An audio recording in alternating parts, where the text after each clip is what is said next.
My name is Nancy Collins, I'm 62 years old, and the day my father told me he sold my $260,000 condo, I thought he was dying, because why else would he admit something so catastrophic? I've learned over the decades that the people we trust most are usually the ones who can hurt us with the least effort. My father was no exception. He was a man who lived in loud stories and convenient half-truths, but he was still my father, and I spent most of my life trying to believe he meant well. Even when history proved otherwise, I held on to a stubborn thread of hope that someday he'd choose honesty over impulse. The condo was the one thing in my life that didn't come from hope. It came from loss, sharp, shattering loss. After my husband, Michael, died, I took the life insurance payout he left behind and made one promise to myself. I would buy something permanent, something that couldn't be taken away from me. That condo became my sanctuary. Its walls held the echoes of my healing, the quiet mornings where I learned to breathe again, the evenings where I sat in silence and reminded myself I was still here. When my sister fell ill last year, her care required long stretches away from home. I trusted my father to water my plants, collect mail, check on things, simple tasks. He had a key, because family is supposed to be safe.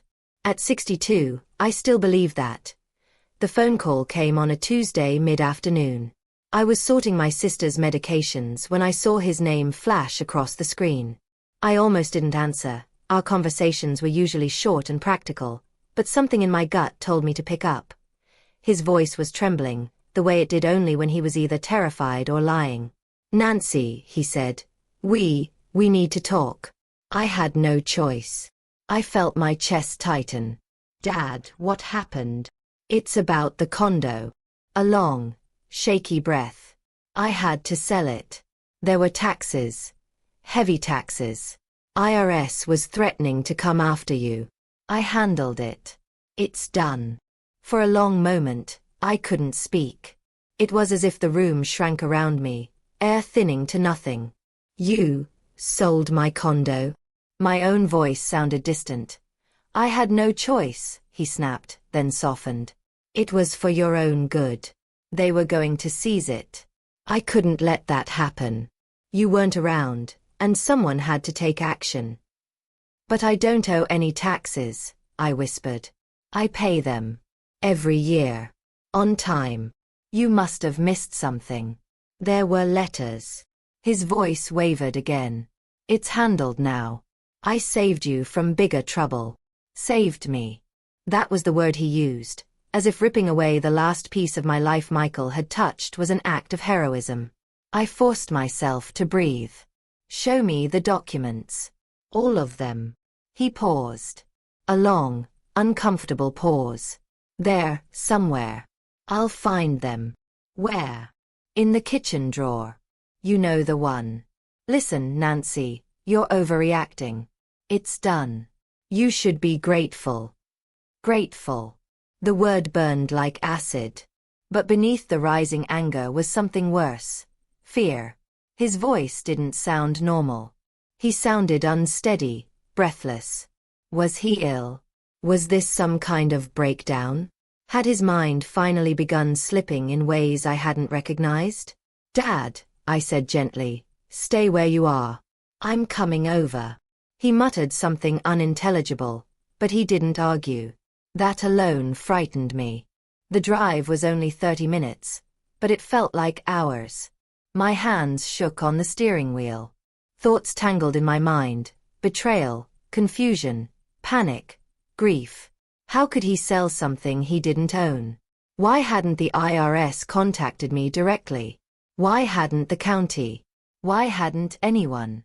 When I pulled into his driveway, his truck was parked crookedly, as if he'd come home in a hurry.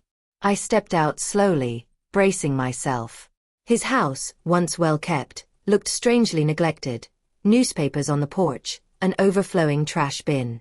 He opened the door before I could knock. His face was pale, eyes darting, shoulders hunched like a boy caught doing something forbidden. "Nancy," he said, voice cracking, "I told you it's handled." "I'm not here to argue," I said, keeping my tone calm, steady. "I just want to see the paperwork." He swallowed hard. You don't need to see it." Yes, I do. I moved past him into the kitchen.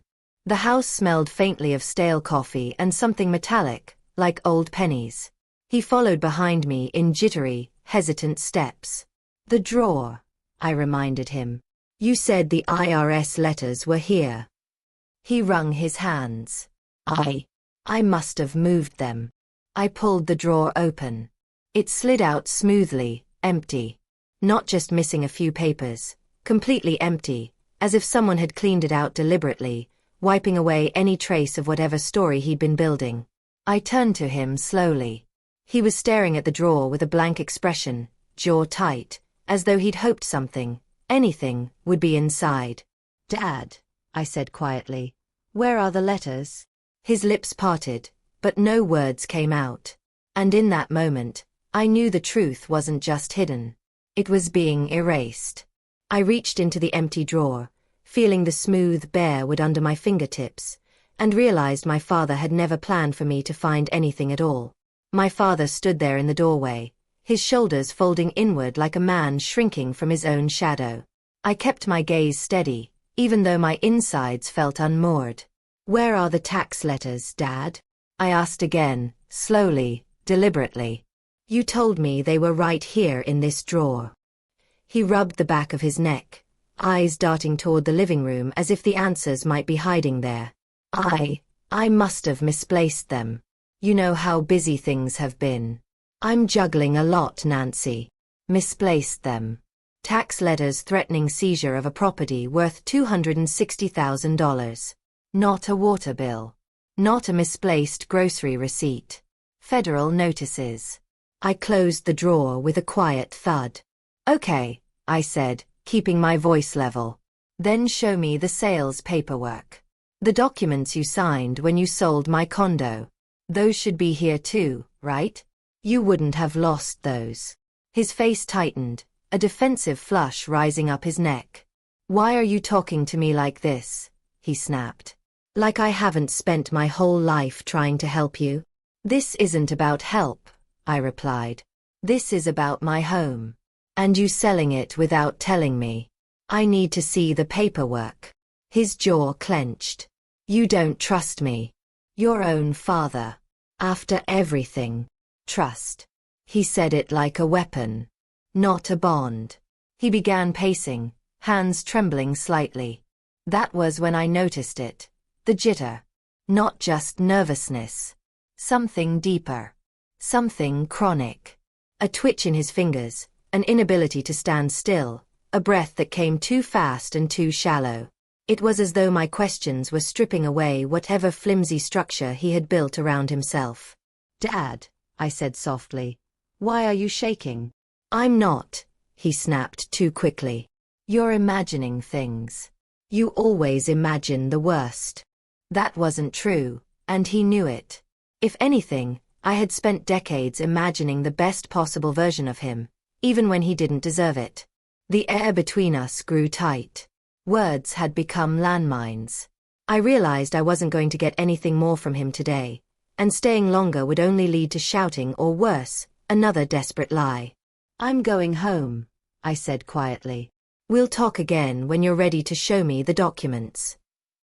He looked almost relieved that I was leaving, which told me everything. The drive home was silent except for the rattling of my thoughts. The sky outside had grown darker, heavy with clouds, matching the pressure building behind my ribs. Each mile brought me closer to the truth, and farther from the illusion that my father was simply confused or mistaken. When I walked into my house, I didn't bother taking off my coat. I went straight to the study, pulled open the filing cabinet, and retrieved every folder marked property. Color-coded, tabbed, dated, the quiet precision of a woman who had learned the hard way that order is a form of protection. I spread the documents on the table. Annual tax receipts, escrow statements, digital confirmations, accountant summaries from the last 10 years. All clean. All current. No late fees, no liens, no notices. I picked up my phone and called my accountant. He answered on the second ring. Nancy, is everything all right? I need you to check something, I said. My father claims the IRS was about to seize my condo for unpaid property taxes. Silence. That can't be correct, he said at last. You're up to date. You've always been up to date. Double check for me.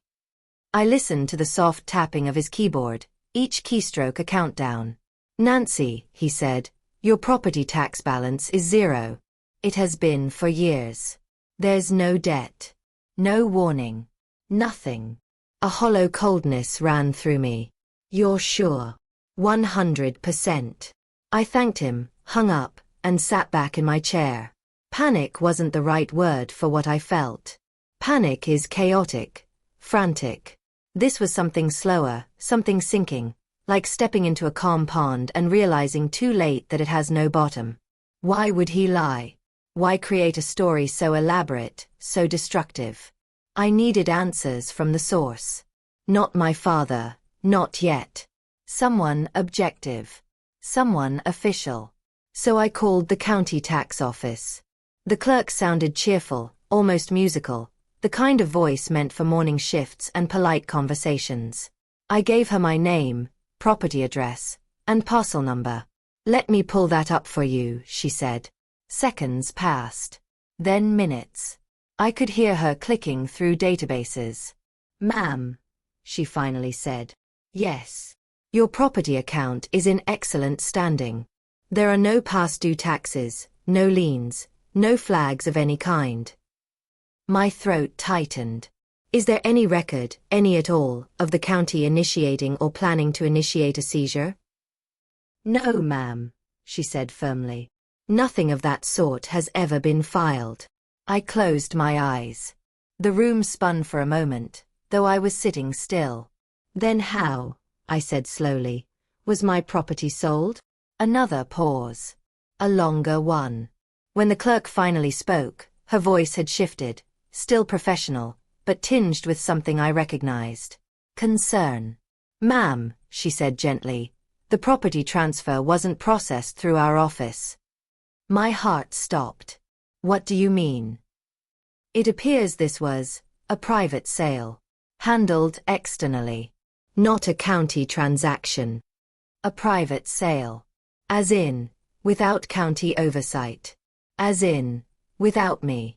As in, someone had gone around the formal channels entirely. The floor beneath me felt like it shifted. Ma'am, the clerk said, her voice soft. Do you know about the sale?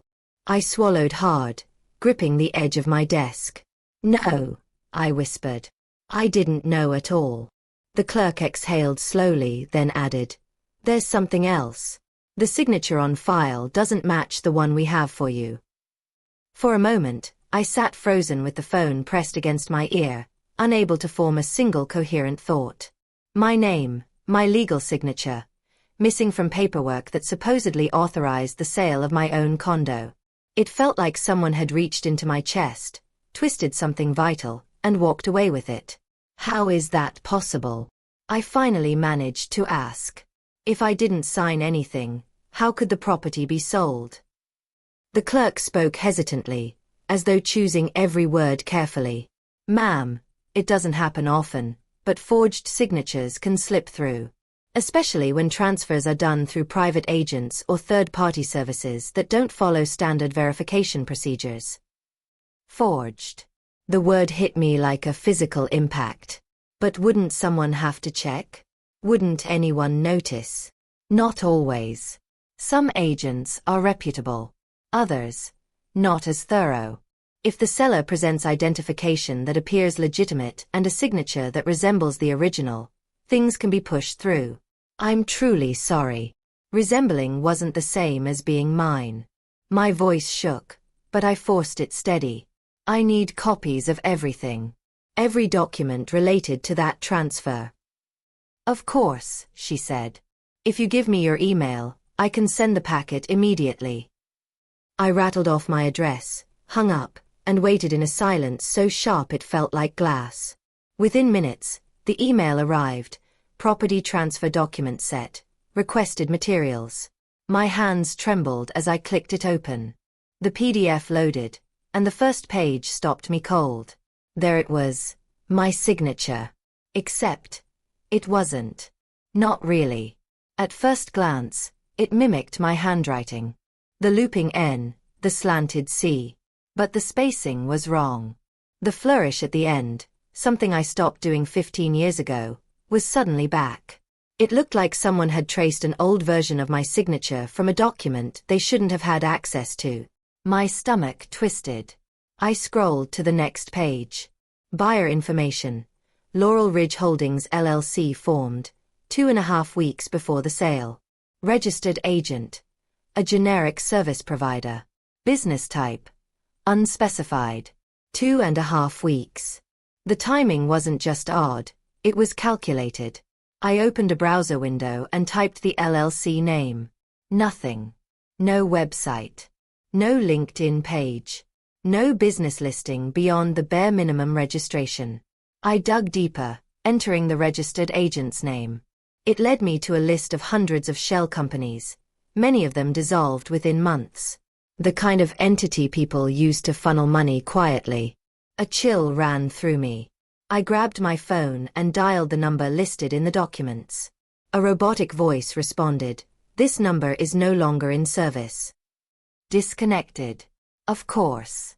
The deeper I dug, the more nauseous I felt. Whoever purchased my condo wasn't a business. It was a mask. A front. On the next page, something else made my breath stop.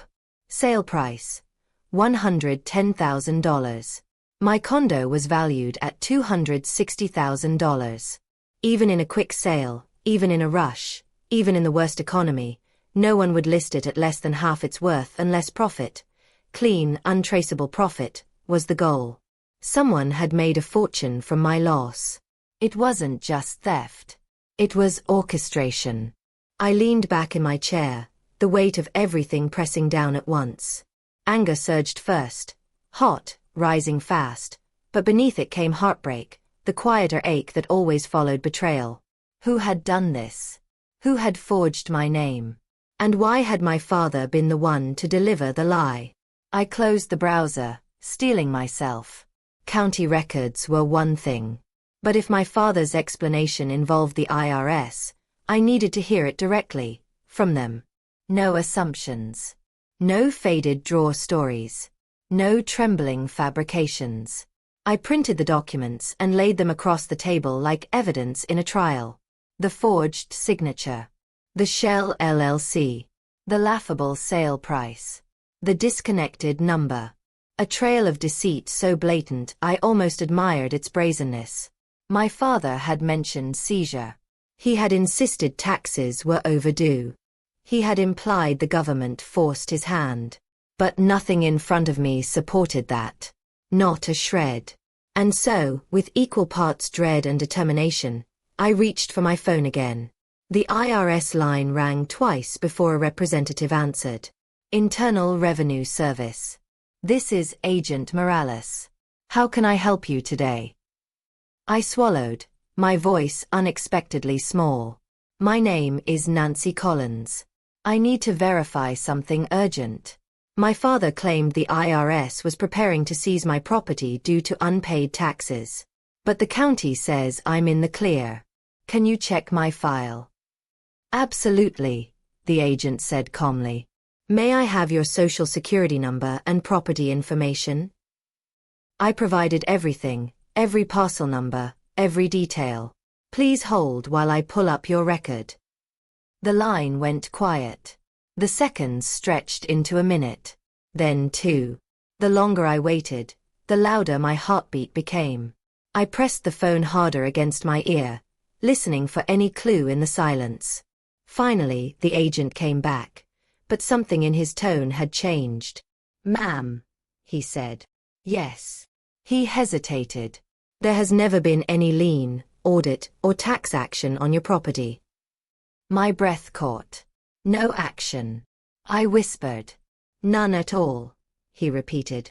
There hasn't even been a review flagged on your file. Your accounts are current, and your tax record is completely clean. The room, the house, the world itself seemed to tilt sideways, like reality had shifted and left me off balance. Everything my father said, Even the parts that had sounded frantic had been fabricated. The agent cleared his throat softly before adding, "Ms. Collins, from what I can see, no government agency was involved in this sale at all." The words the IRS agent spoke sat in my ear like a cold, heavy stone. No liens. No debts. No seizures. Nothing. The exact opposite of everything my father had told me. I pressed my palm against the tabletop, grounding myself as the room wavered around the edges. "Ma'am," Agent Morales repeated gently, "there has never been any federal action involving your property. Your tax standing is fully current." I swallowed, but my throat refused to cooperate. "Are you absolutely sure? Could there have been some kind of mistake? Maybe letters that didn't get to me?" "No," he said firmly, professionalism sharpening his tone. "The IRS never moves on a property without directly notifying the owner. All notices would have been sent to your address on file, and you would have received certified correspondence. We never, under any circumstance, sell or seize property without direct contact." Direct contact. Which meant my father's story wasn't just exaggerated. It wasn't a misunderstanding. It wasn't a panicked overreaction to paperwork he didn't understand. It was invented. Fabricated start to finish. "Ms. Collins," the agent added, "if someone sold your property without authorization and forged your signature in the process, you should speak with an attorney as soon as possible. That's serious fraud." Fraud. The word had a razor's edge. It cut through the last thin layer of denial I had been clinging to. "Thank you," I whispered. "Thank you for confirming." "I'm sorry you're going through this," he said quietly, "but you're doing the right thing by checking the facts." The call ended, but the silence that followed felt louder than any noise. I set the phone down and pressed both hands against my face. My father hadn't made a mistake. He had executed something. My entire life, I had excused him, his overblown stories, his sudden money problems, his secretive behavior. I had given him the benefit of the doubt long after he had stopped earning it. But this. Selling the last piece of my life with Michael? Forging my name? Lying about taxes to cover his tracks? Grief washed through me unexpectedly. A sharp, deep ache that came from the part of me still trying to believe he loved me in any meaningful way. I looked at the documents spread across the table. The forged signature stared back at me like a taunt. "How could you do this to me?" I whispered to the empty room. Not to the agent. Not to the county. To my father. I walked to the window and stared out at nothing. The condo wasn't just four walls. It was the place where I had survived after Michael's death. Where I kept the last photos of him framed on the mantel. Where I cried through the first year without him, made coffee for one, relearned how to sleep alone. It wasn't property. It was a lifeline. And my father had severed it without blinking. The thought made me physically ill. I moved back to the table, grabbed my phone with shaking hands, and dialed his number. He answered on the third ring. "What now?" he grumbled. "What now?" My voice broke. "You lied to me. The IRS has no record of anything you said. No debt. No liens. Nothing. You didn't save me, Dad. You took everything from me. Why?" He exhaled sharply, annoyed. "You're overreacting, Nancy. You always take things too seriously. I did what needed to be done. Stealing my condo needed to be done." My voice rose despite my best effort to stay calm. "I didn't steal anything. It was complicated." "Then explain it." He paused. Long enough to make my stomach twist. "I'm not getting into this with you. I did what I had to. Let it go. Let it go." As if he had misplaced a sweater. As if the loss were trivial. I felt something inside me harden. A boundary I should have set 20 years ago. "I'm not letting anything go," I said quietly. "Not until I have every answer." He hung up on me. The abrupt click slammed through my chest like a door slamming shut. Fine. If he wouldn't give me the truth willingly, I would uncover it myself. piece by piece, page by page, fact by fact. I had documentation, records, county statements, and now the IRS confirmation. I gathered the documents again, spreading them out in the same order I had earlier, but this time I examined every line, every seal, every smudge of ink. I wasn't just reviewing paperwork, I was reconstructing a crime. And then one detail stopped me cold. In the lower left corner of the third page, barely noticeable unless you were searching for it, was a notary stamp. A familiar notary stamp. My breath froze in my chest. It belonged to my cousin Mark. I leaned closer, reading the embosser number, the date, the initials. No mistake. No coincidence. No misunderstanding. Mark. My cousin, the one who only called when he needed something.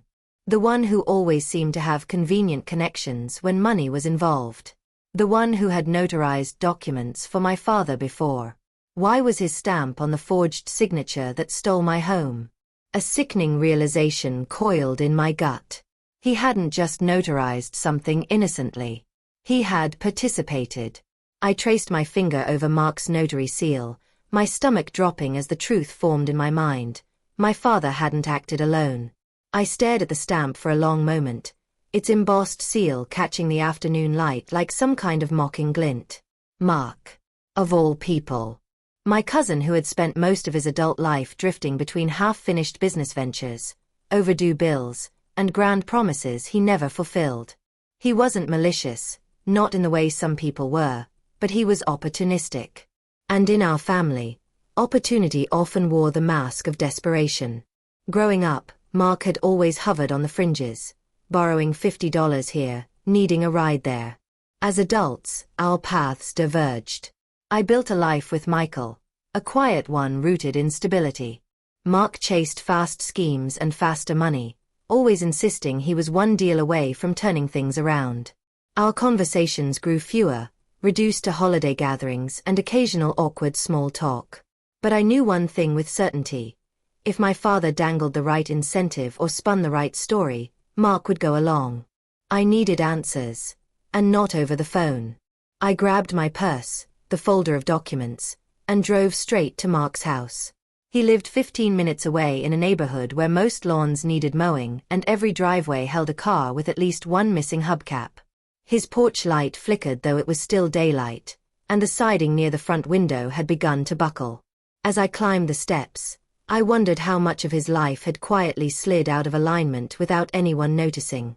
I knocked once, twice, then heard footsteps shuffling inside. The door cracked open, and Mark's face appeared, pale, unshaven, eyes widening when he saw me. "Nancy," he said, voice tight. This is unexpected." "I bet it is," I replied, stepping past him before he could block the doorway. "We need to talk."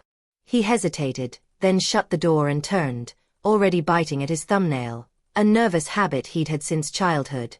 "What's going on? Is this about your dad? He told me you were." "Well, never mind." I opened the folder and pulled out the page with his notary stamp. "You're going to explain this." The color drained from his face so quickly I wondered if he might faint. He stared at the paper as though it were a ghost. "Oh God," he whispered. "He said you wouldn't see that." I stepped closer. "He told you I wouldn't see a forged transfer of my home?" Mark's shoulders sagged. "He said you needed help. That you were dealing with some memory issues, dementia symptoms. That you couldn't handle the paperwork on your own." My stomach twisted sharply, as though someone had punched me from the inside. "He said what?" Mark lifted his hands defensively. I didn't know what to think. "You always seemed fine, but he made it sound urgent. Said the IRS was breathing down your neck and they were gonna take the property. He said you'd asked him to handle it but forgot later." The insult hit like a physical blow. I felt heat crawl up my throat, anger, humiliation, disbelief melding together. My own father had used the one thing I feared most, losing my mind, as the justification for stealing from me. "Mark," I said, voice low, steady, dangerous even to my own ears. You notarized a document with my name on it. Did I sign anything in front of you? No, he said quickly. No, you didn't. He brought it to me already signed. He said you'd signed at home and weren't feeling well enough to come by. I swear, Nancy, I never would have stamped it if I thought. If you thought what? I snapped. That I was competent. That it was illegal. That you were facilitating theft? Pick one. He winced but didn't argue. I pressed on. Where did the money go, Mark? The sale funds. Who received them? He swallowed hard. Your dad. He had everything routed to him. He said it was part of handling the taxes. Of course. I felt foolish for even asking, as though any part of this ordeal had ever been about me. And you thought that was normal? No, Mark admitted. But he promised he'd pay me for helping him. A little commission, he called it. He rubbed the back of his neck, eyes avoiding mine. He never did. A sour taste filled my mouth. My father hadn't just lied to me, he'd used Mark too, dangling money in front of someone who always needed it, convincing him to ignore his conscience. But even Mark's desperation didn't excuse his involvement. I gathered the papers and stood straighter. You understand how serious this is, right? This wasn't a harmless favor. This was fraud. I know, he whispered. I know, Nancy. I messed up. But you have to believe me. I didn't know he forged your signature. I thought you were slipping. He said it was for your own good. For my own good. The phrase twisted like barbed wire around my ribs. I turned toward the door, done with excuses. This isn't over. I'm going to find out exactly what he did and why. And if I need a statement from you, you're going to give it. Mark didn't protest. He looked relieved, even, like carrying the truth alone had been its own kind of burden. But as I reached for the doorknob, his voice stopped me. There's something else, he said quietly. I turned. What? He glanced toward the floor, then back at me. I overheard him on the phone a couple of weeks before the sale. He was talking to someone about a second sale. My breath hitched.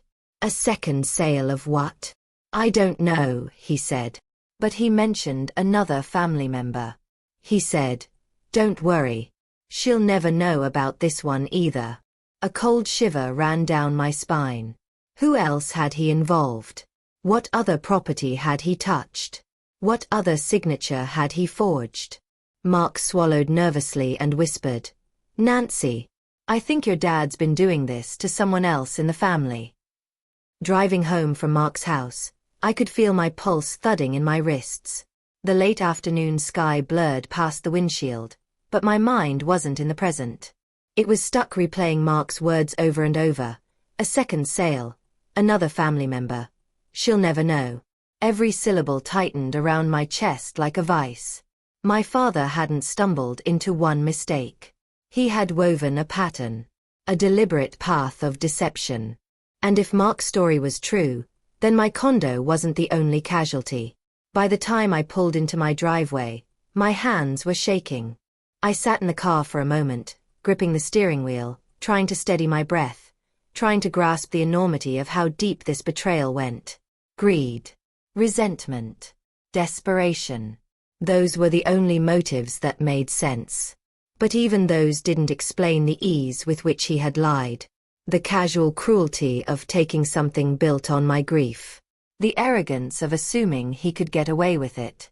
Inside the house, I set my purse down and walked straight to my laptop. If my father had manipulated my property records, what else had he touched? I logged into the county property search system, leveraging tools I knew well, ones I had used to track my own real estate filings over the years. I entered my father's name. A list of documents loaded slowly, line by line. There it was. A transfer. A recent one. Dated only 3 months earlier. Not the condo. Something else. A small plot of land on the outskirts of town. Property my father had co-owned with my half-brother, David, for years. Nothing remarkable about it. Maybe an acre or two. But the timing was too close, too coincidental. It was transferred solely into David's name. I frowned. My father giving something to David wasn't inherently suspicious. But doing it just weeks before forging my signature? While setting up a shell LLC? While deceiving multiple people simultaneously? Patterns matter. Timing matters. I picked up my phone and dialed David. He answered on the second ring. "Hey sis," he said, warm as ever. "Everything okay?" "I need to ask you something," I said. "Did you recently get a property transfer from Dad? That plot you two inherited from Uncle Tommy?" There was a pause. "Yeah. I saw that come through a couple months ago. Figured Dad was just cleaning up paperwork. Did you talk to him about it before it happened?" "No," he replied. "Actually, I was out of state when it was filed. Remember? I was in Colorado for work for 3 weeks." My stomach sank. "So you didn't sign anything? You didn't ask for the transfer?" "No," he said slowly. "Why? Did something happen?" I swallowed. "I think Dad might have manipulated the documents." Silence. Then a quiet, stunned exhale. "Nancy, you think he forged something?" "I don't think," I said. "I know." The shame in admitting it lodged like a stone in my throat. We ended the call with the agreement that David would double-check his records. But I already knew the truth. My father had done to him what he'd done to me. Only his didn't cost $260,000. What unsettled me wasn't the specific actions. It was the pattern. A man experimenting, testing boundaries, escalating from quiet manipulations to outright theft. I realized I could no longer rely on instinct or emotion. I needed structure. I needed documentation. So I spread every sheet of paper across my dining table. County transfer documents, my forged signature, the LLC registration, a Mark's notary stamp, IRS confirmation notes. I replayed conversations in my mind, writing down dates, times, exact phrases. I backed up recordings of my father's calls. I organized everything into a binder, tabbed and color-coded, transforming chaos into something I could fight. The next morning, I contacted a real estate attorney whose reputation for dealing with fraudulent transfers was well established. She met with me that afternoon. Her office was sleek and modern, filled with framed degrees and quiet confidence. She listened without interrupting as I laid out the story, the documents, the betrayal. She examined each page with meticulous attention, her brow furrowing deeper with every detail. When she finally looked up, her voice was steady, controlled. "Ms. Collins, based on what I'm seeing here, this is not a misunderstanding. These documents are fraudulent." I felt a wave of cold relief. Validation. Painful, but necessary. "We'll need to build a comprehensive case," she continued. "Timeline, communication records, witness statements. We'll file a formal report with the county and pursue civil action to void the transfer. And depending on how far this goes, there may be grounds for criminal referral." The room tilted slightly, not from fear, but from the weight of what it meant. Legal action against my own father. A man who had raised me, imperfectly and inconsistently, but raised me nonetheless. A man I had once defended to others, even when he didn't deserve it. "It's difficult," she added gently, reading my expression. "You're not the first person to sit in that chair with a case involving a parent. Betrayal by family cuts differently." I nodded slowly. "It's not the money," I said. "It's what the condo represented. It was my husband's legacy. It was mine. And he took that from you," she said. "We'll get it back." I exhaled, the air escaping me like it had been held hostage. "Before we proceed," the attorney said, flipping to the last page of the buyer documentation, "there's something else you need to see. Something about the buyer LLC." My pulse kicked up. She turned the document toward me and tapped the address listed for the LLC's manager. "This isn't random," she said. It's connected to someone in your family. She slid the page closer, her eyes meeting mine. Nancy. The LLC traces back to a relative. Someone close. The attorney's finger tapped twice on the printed address, and the sound echoed through the room like a gavel. This, she said calmly, belongs to someone connected to your father. Do you recognize it? I leaned forward. The numbers, the street name, the zip code, they snapped into place like puzzle pieces I hadn't wanted to see again. Yes, I murmured. I've been there. It's Linda's address. Linda. My father's girlfriend. 43 years old, barely older than my daughter would have been. A woman I'd met only 3 times, each encounter strained and awkward. She had smiled tightly, spoken sweetly, but her eyes had studied me with unsettling intensity, as though assessing competition, not family. I had dismissed the instinct then. Trust your instincts, Nancy.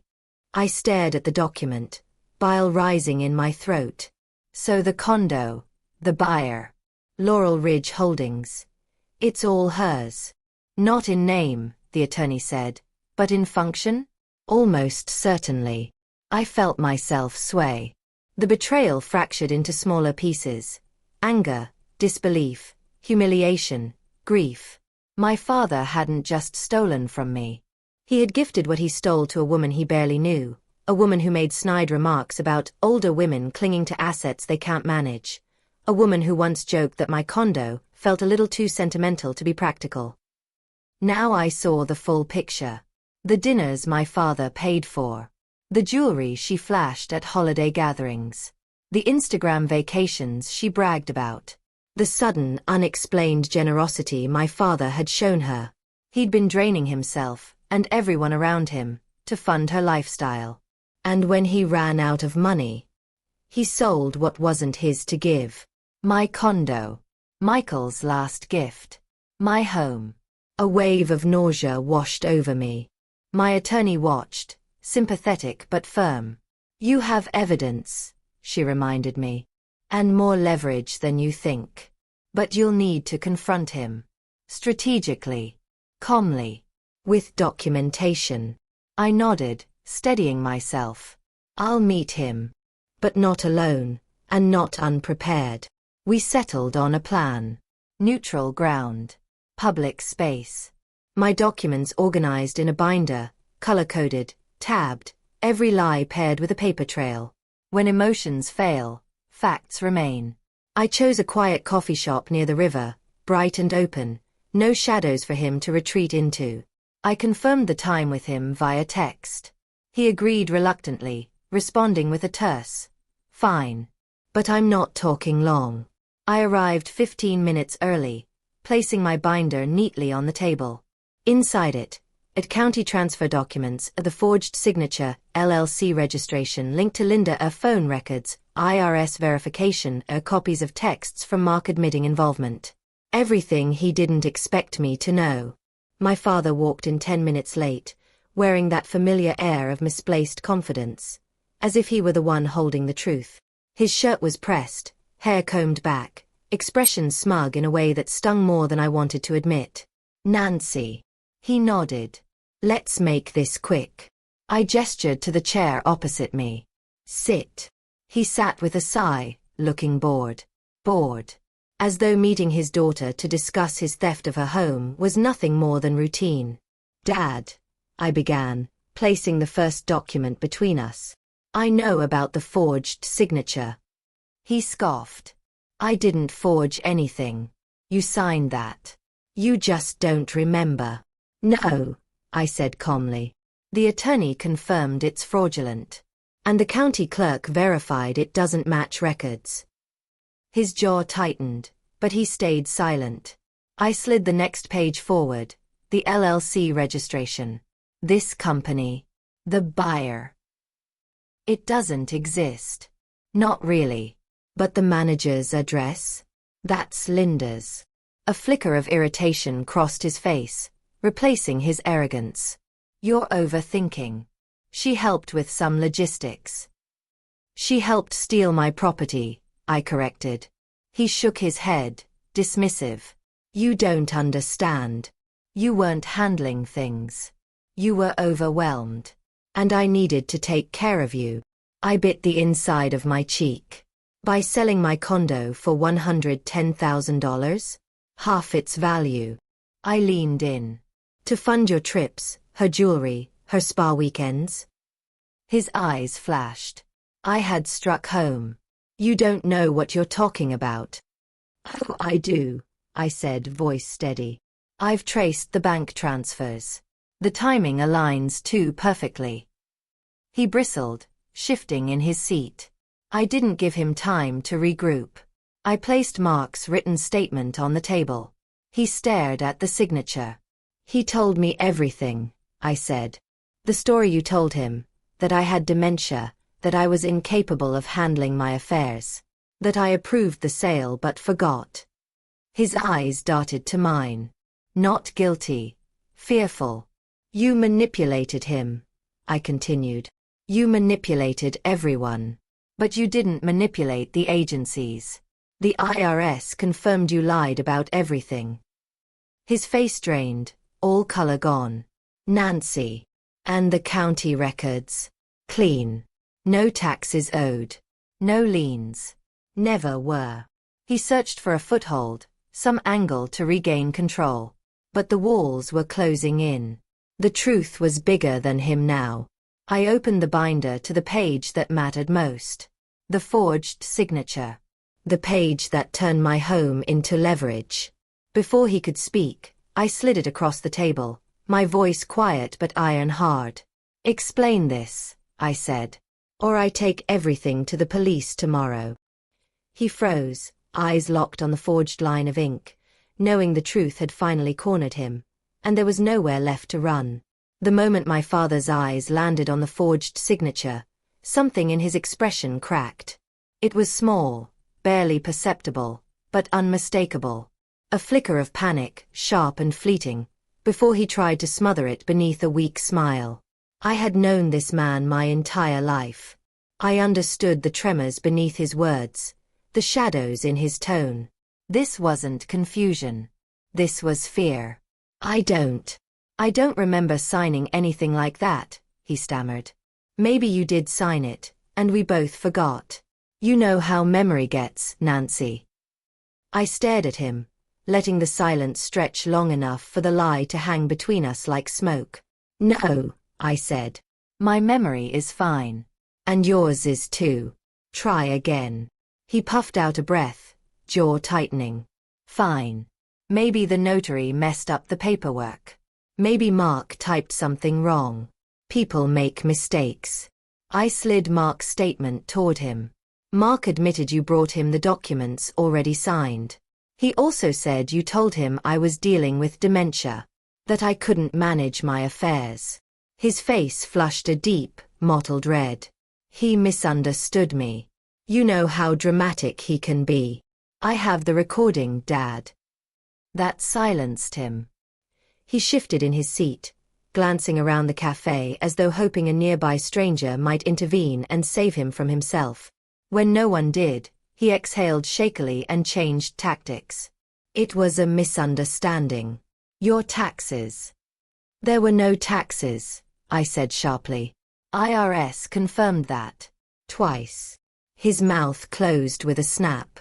Every agency you claimed was involved, I said, tapping the binder, has verified they were not. Every document you signed contradicts every story you've told.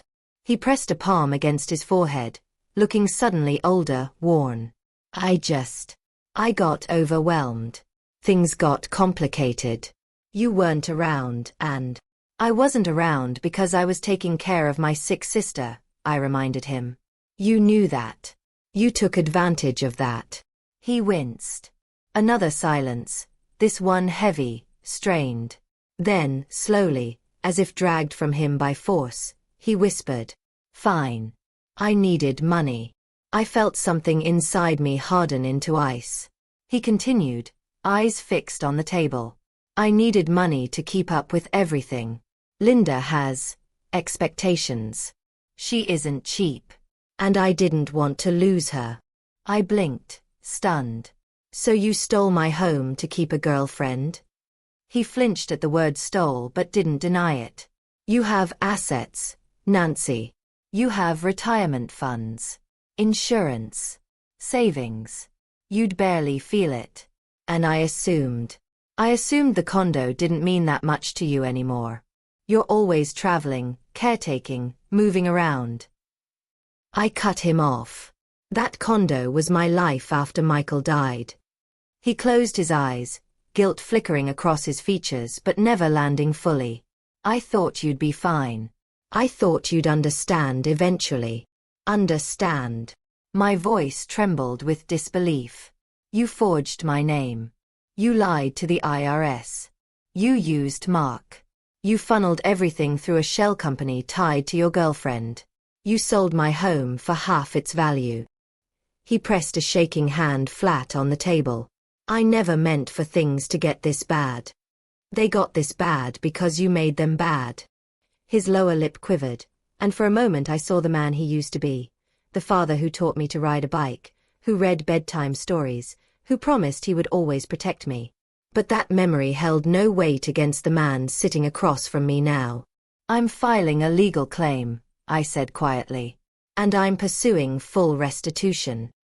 He looked up sharply, eyes filling with something desperate. Nancy, please. Don't do that.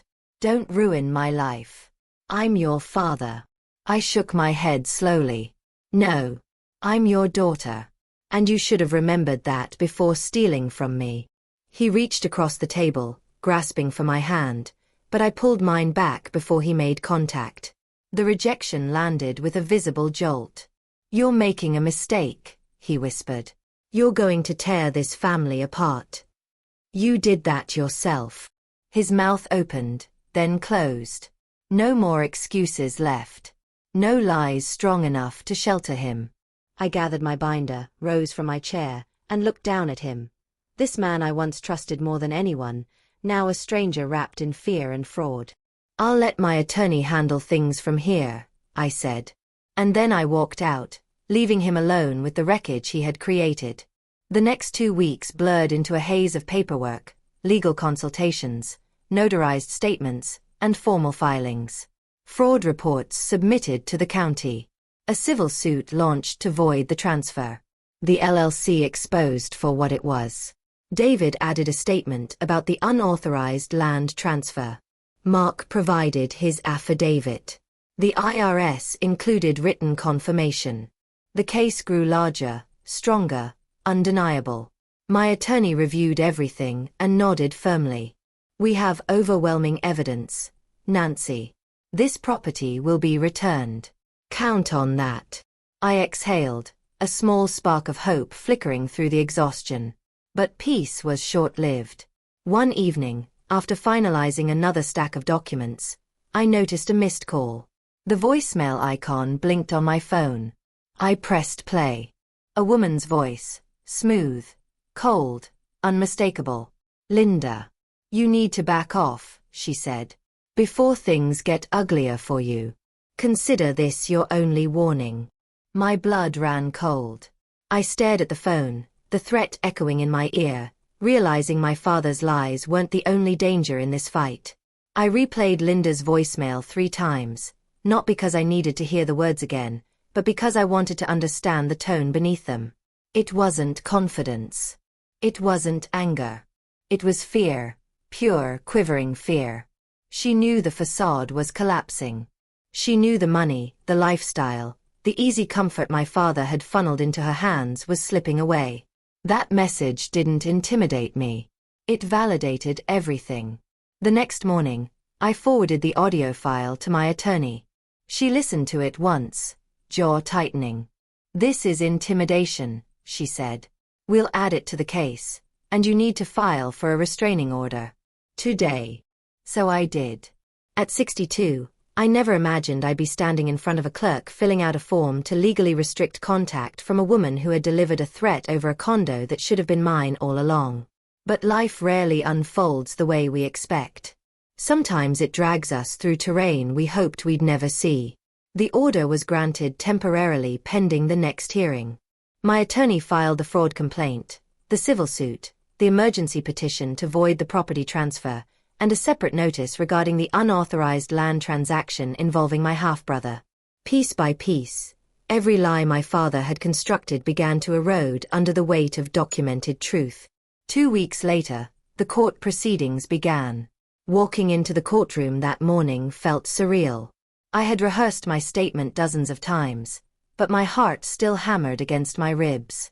My father sat across the room, shoulders hunched, eyes avoiding mine. Linda was nowhere to be seen. The restraining order kept her at a distance, but her attorney sat stiffly at the table beside my father's, flipping through files with nervous haste. My attorney presented the evidence methodically. The forged signature, the LLC records tied to Linda's address, a Mark's affidavit, the IRS documentation, the county's confirmation of clean tax history, the sale price grossly below market value, David's statement about the unauthorized land transfer, the threatening voicemail. Each piece layered atop the next, building a picture so complete, so damning, that even the judge's expression hardened with disapproval. My father's lawyer tried to argue confusion, misunderstanding, poor judgment, but there is no misunderstanding in forging a signature. No confusion in funneling money into a shell LLC. No innocent explanation for preying on your own children's property. At one point, my father looked at me, his eyes pleading, but I held his gaze with the quiet strength I had been cultivating for months. I didn't hate him. I wasn't vindictive. I was simply done surrendering pieces of myself to his chaos. When the judge finally spoke, her words were clear, decisive, and unforgiving. The property transfer is hereby nullified on the grounds of fraud. Full ownership shall revert to Ms. Nancy Collins. Restitution in the amount of the property's fair market value at the time of sale is granted. Laurel Ridge Holdings LLC is fined for participating in an unlawful transfer. And Mr. Collins is held financially liable for damages and associated fees. It was over. In black and white. In the one place where truth isn't optional. My father slumped forward, head in his hands. His attorney placed a hand on his shoulder, but he didn't look up. Walking out of the courtroom, I felt no triumph, only a profound, quiet exhaustion. Justice is heavy, not light. It demands energy, resilience, and a willingness to stand against someone you once trusted without hesitation. In the weeks that followed, the legal machinery continued turning. Papers were finalized. Funds were processed. And slowly my condo, my sacred place, returned fully to my name. The first time I walked inside again, the air felt different. Empty, yet tinged with the remnants of what it had once meant. Dust coated the counters. Curtains hung limply. Furniture was out of place, as though someone had lived carelessly in a space they never valued. But as I stepped onto the hardwood floor, I felt something settle deep within me, something I hadn't felt in months. This was mine. Not by inheritance. Not by chance. But by fight. I spent the following weekends cleaning, repainting, repairing, reclaiming. With every brushstroke, every scrubbed corner, every polished window, I took back a piece of myself. I let the silence of the condo hold me again, not as a victim, but as a survivor rebuilding on her own terms.